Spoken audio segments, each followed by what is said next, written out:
প্রথমেই একটি প্লেটে 1 কাপ গুঁড়ো দুধ নিব।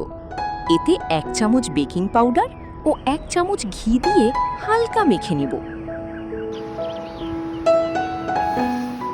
এরপর এতে একটি ফ্যাটানো ডিম দিয়ে আবারও ভালোভাবে মেখে নিব, যেন মাখানো ডো একটু আঠালো থাকে। 5 মিনিট রেখে দিব। তারপর একটি পাতিলে 1 লিটার দুধে 1 কাপ চিনি দিয়ে কিছুক্ষণ নাড়ব।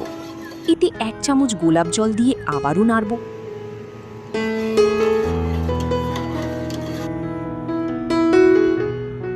এবার হাতে ঘি মেখে রেখে দেওয়া ডো দিয়ে লম্বাটে আকারে মিষ্টিগুলো বানাবো। দুধ ফুটে উঠলে মিষ্টিগুলো দিয়ে দিব। কিছুক্ষণ পরপর ঢাকনা উঠিয়ে জাল দিব, যেন মিষ্টিগুলো ফুলে ওঠে। 10 মিনিট পর মিষ্টিগুলো তুলে নিব। এরপর পাতিলে থাকা বাকি দুধ ঘন করে নিব। এবার মিষ্টিগুলোর উপর ঘন দুধ ঢেলে দিব। তারপর এতে বাদাম কুচি ছিটিয়ে দিব। হয়ে গেল আমাদের মজাদার নরম তুলতুলে রসমালাই।